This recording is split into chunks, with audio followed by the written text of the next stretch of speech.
Hello guys and welcome back to my channel, or welcome if you're new here. And in today's video I want to talk about 2025 annual review and how to reset for the new year. Let's get started.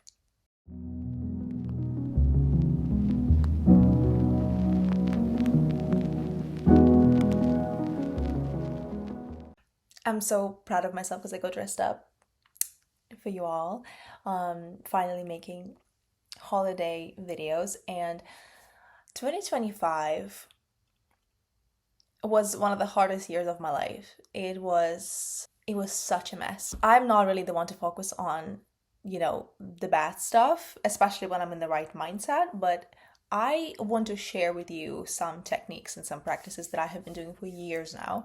And I want to talk about how to prepare yourself for the next year and how to kind of let go of the year that's like is passing, the year that's passed, basically, right? How do we let go of this year, and how do we prepare ourselves for the next year?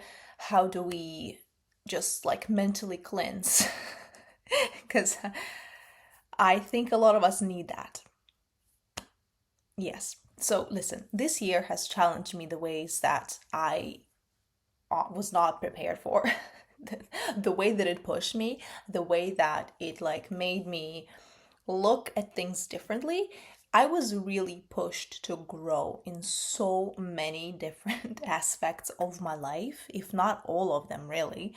I feel completely, I feel beaten up a little bit, a lot, and just honestly kind of exhausted, but at the same time, I kind of also had that feeling that's like I almost cannot care so much anymore because it's just I just don't have it in me, you know what I mean, like I there's no more tears to cry, there's no more like bucks to give. It's just really, it's a lot. 2025 was a lot. So let's talk about how do we let that go, and how do we still look for the sparkle? How do we look for the positive things? How do we focus on the positive things? How do we shift our focus, and where do we direct our attention?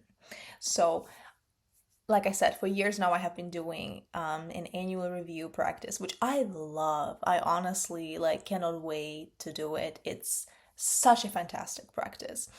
So what I do is I am doing literally that. I'm reviewing my year. I'm looking at the things that happened throughout the year. I'm looking through my journal. I'm looking for through calendars, I'm trying to understand the things that I'm trying to list and kind of record, I guess, right? The things that did not go quite right, things that were not happening the way that I expected them to, some setbacks, this and that, whatever, unpleasant things that happen, right? But then I always list and kind of write about things that went right, things that went right from my kind of goal list that I set for myself the year before. I generally talk about the things that went right, any and all positive things, big or small, especially small things, because that's important. We tend to overlook those, but those ones are sometimes the most important ones and the ones that keep us afloat. So that's extremely important to not overlook those.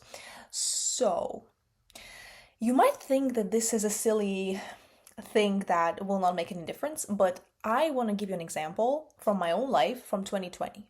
We all know what happened in 2020. We all know how that year changed our lives. It's going to be personal for everybody. It's going to mean something else for everybody. We all remember 2020 and how, what was going on in our lives. It was a very chaotic year for me, like for most people, obviously. And I had so many things going on at the same time. It was crazy. I was just trying to keep my head above the water. It was really hard. And I, at the same time, was doing so many big and challenging things. I completely, I shifted all of my focus to the things that I really needed to get done, things that were really extremely important for me to do, right? Or to find, to accomplish. And those things sometimes were really, really hard to do, or like nearly impossible. That's what it seemed like at the time. So by the end of the year, I felt like when I sat down to write my review, I felt kind of disheartened because I felt like the negative things would outweigh the positives. I did not feel like I accomplished much that year whatsoever. And that is exactly why I am giving you that year as an example, because when I was done with my annual review, it was the longest list of achievements and positive things that happened in my life to that date. Turned out it was the most successful year objectively I had ever had at that point in my life, which is crazy. That made me kind of gasp almost, to be honest with you, because I was so shocked that actually what a fantastic year it was for me. It didn't feel like it always, but when I looked at it objectively through like the lens of just facts, right? And just, when I just kind of shifted my focus really, I realized how incredibly fortunate I was that year, and how lucky I was, and how many fantastic things I accomplished. Like, I got my second master's degree that year. Actually graduated, I managed to finish my dissertation, which was extremely challenging in a situation with like COVID, when like lots of people were dropped by their supervisors. And obviously my original plan for my thesis was completely different, but we regrouped, we changed the idea to make sure that I could do everything online. It was something else. And that is massive luck, because lots of people in my course were dropped by the supervisors, which is such a scary thing to happen to someone, to like a student, a postgrad. That is wild, okay? Another big thing that happened in the year is that I got to live by myself for the first time. I rented my very first studio apartment, and I lived completely by myself, being completely responsible for all the bills, for everything. I didn't have to share any space with anyone. I always shared the kitchen with other people because I lived in dorms.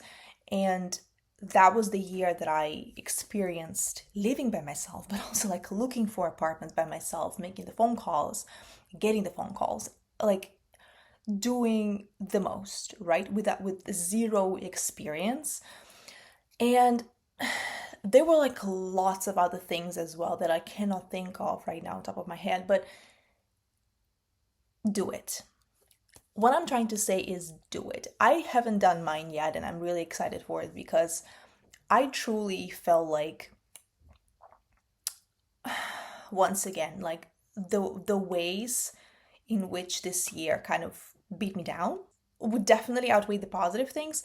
But I know for a fact that once I'm sitting down with a pen and paper and actually going through my year and actually turning on gratitude and realizing how many positive things happen. I went to 2 fantastic concerts this year, which is wild, and I had such a good time. This is just like what I can think of on top of my head once again.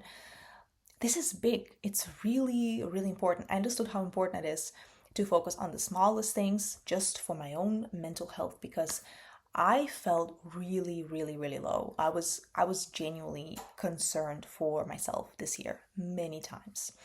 From like the beginning of the year, it was something else.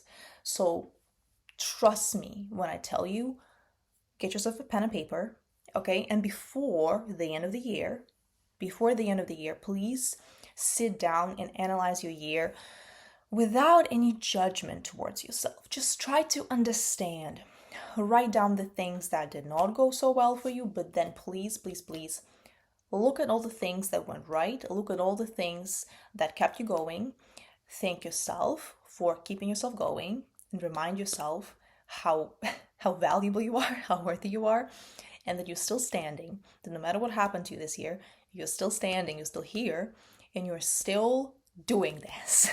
You're still fighting for your dreams, chasing your goals, whatever it is. Maybe you let go of some things that did not serve you. Maybe you realize that some things that you were fighting really hard for were just not meant for you, or not meant for you right now. whatever it is, understand that no matter what happens to you, no matter what happened to you, it was all for the best. Because if it left you, if it like left your life, if it did not feel good, if it brought a lot of stress, maybe that just means that it wasn't meant for you, and it cleared space for more things that would bring you more fulfillment and just happiness and joy. You know what I'm saying? Like, it is really, really important to keep yourself going. Please. Okay? Okay. Now, let's talk about setting the goals. I do like setting the goals for the next year. I don't think you should put a lot of pressure on yourself, because it really depends on where you are mentally, to be honest with you. I think it's important, especially after this year, depending on how it went for you,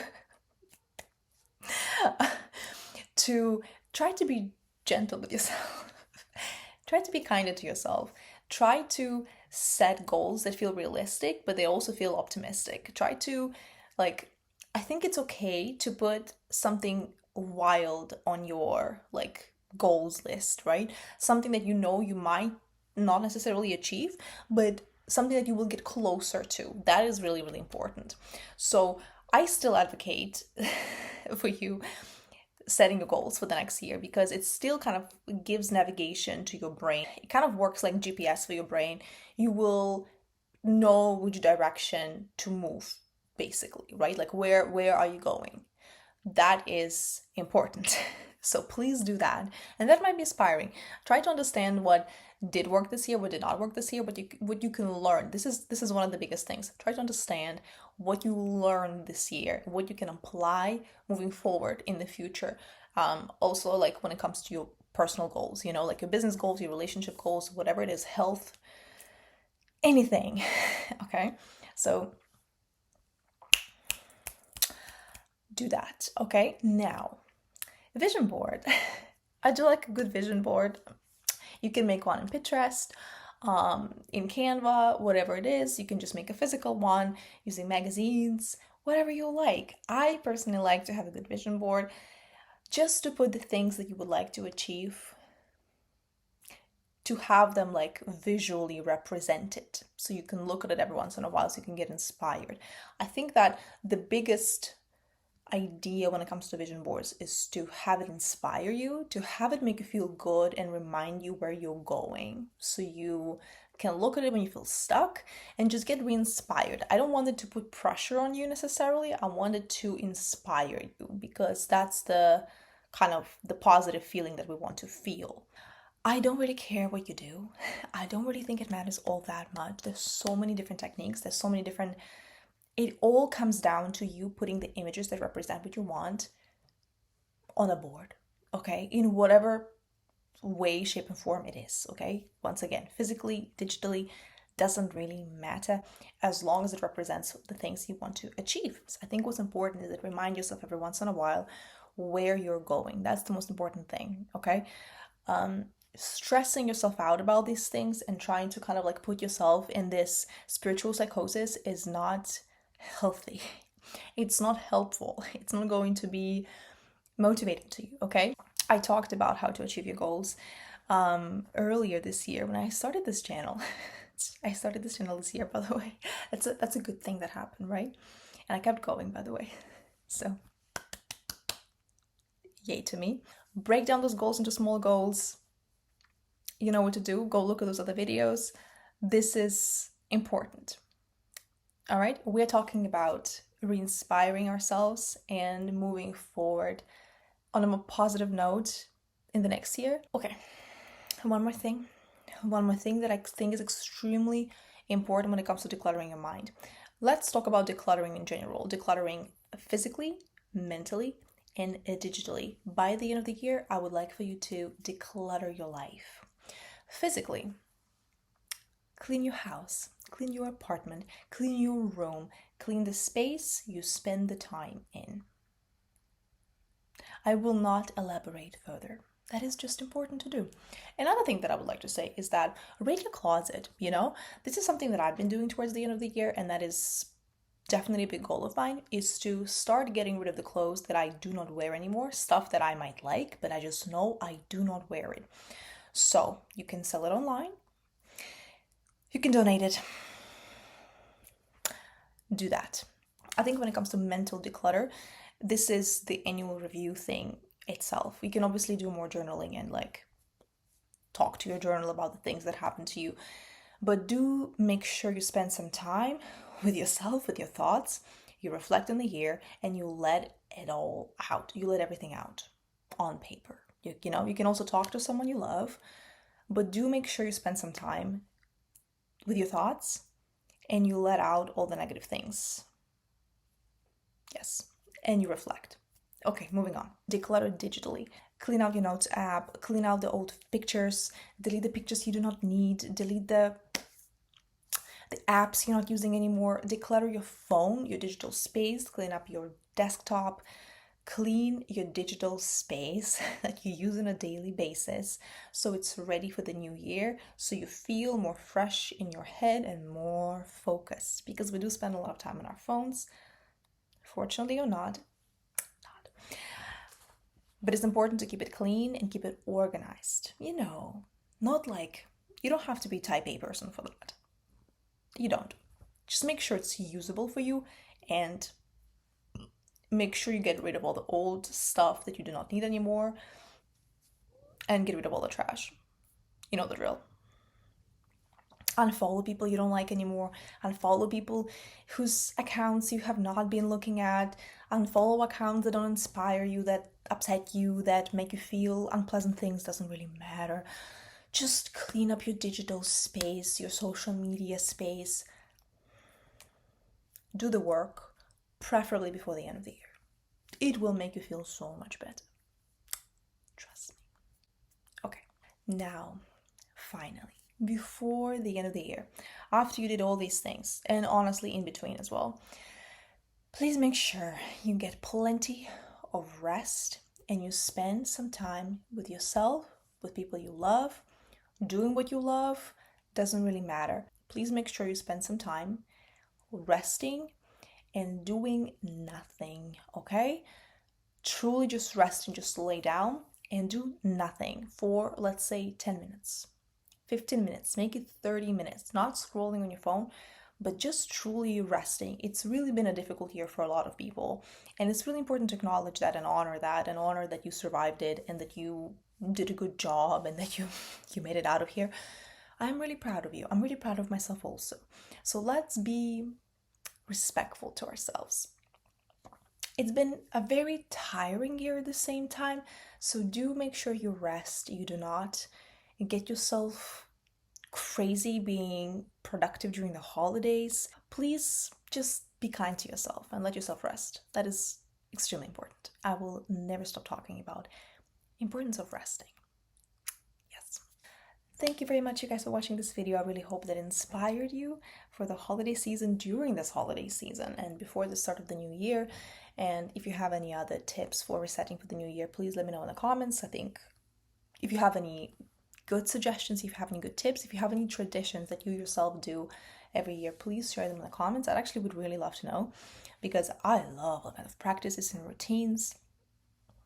I love that. Please like this video, share it with the loved ones. Leave me a comment, of course, and please subscribe to my channel. It will be the biggest gift from me during this holiday season.